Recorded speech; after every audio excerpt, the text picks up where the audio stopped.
Welcome to the Frontline Update. Today we'll be continuing our series in Revelation 12, focusing on verse 11.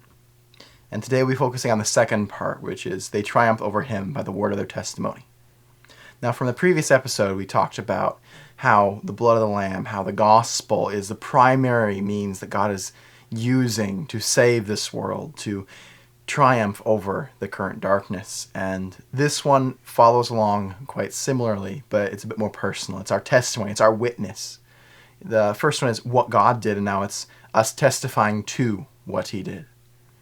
So our testimony simply is us witnessing to what God has done, both to the gospel and to what he's done personally in our lives, how he saved us, how he came and personally rescued us from the place that we were in and has brought us into relationship with God.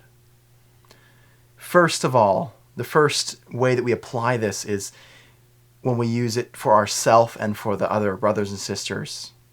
We can share our testimony, both our salvation testimony and other testimonies, to encourage each other, to spur each other on to faith and to works. And this can be really good because oftentimes we can feel like God's not moving, or we don't see him, we don't feel him doing anything. And even to remind ourselves of our own testimony or to hear someone else's testimony can bring faith back into our heart, and we can confidently go forth knowing that God is real, that God is present, that God is active. But also, our testimony is an amazing and powerful and profound tool when it comes to reaching the lost. Because remember, in the last video, we talked about how we need to have our mindset right.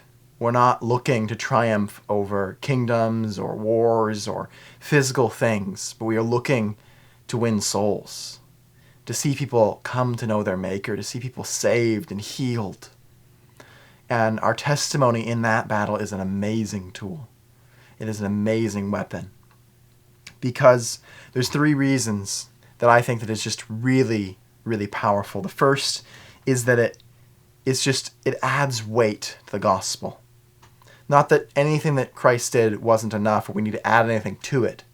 But when you're talking to someone and you're trying to convince them that some other person exists, it's much more powerful to say, I know them, I've seen them, and this is who they are, and I'm telling you they exist, than here's a list of facts, you should decide for yourself.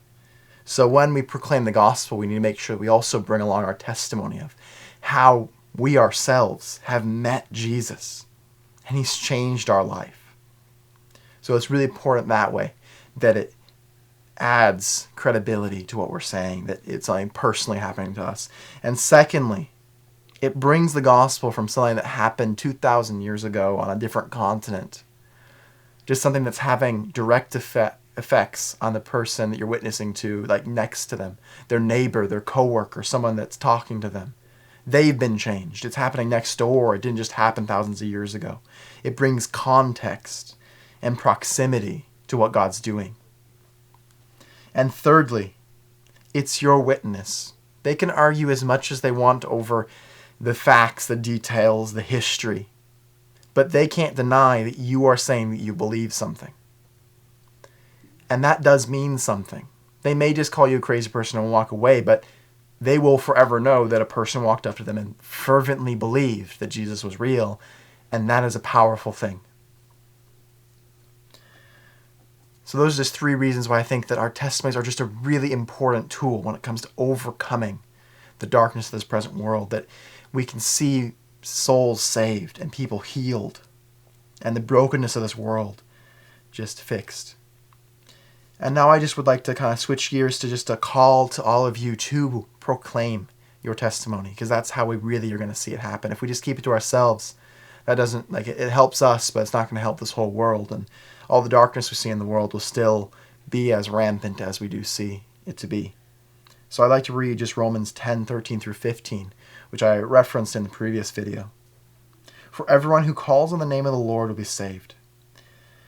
How then can they call on the one whom they have not believed in? And how can they believe in the one whom they have not heard? And how can they hear without someone preaching to them? And how can anyone preach unless they are sent? As it is written, how beautiful are the feet of those who bring the good news. We as Christians have the good news of Jesus, as we were talking about in the last video.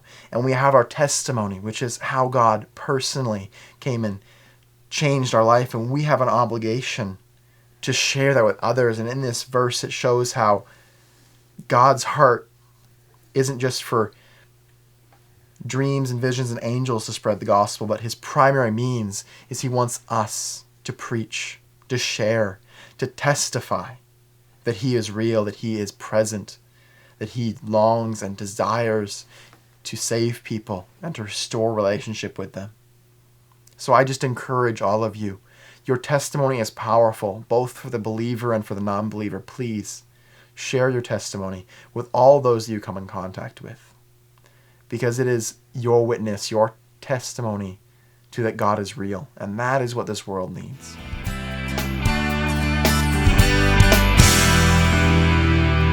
Thank you for watching the Frontline Update. If you like this video and want to hear more, please subscribe and click the notification bell. If you're interested in listening via podcast or would like to check out our blog, visit frontlinemn.org for more information. We look forward to seeing you next week. The best is yet to be.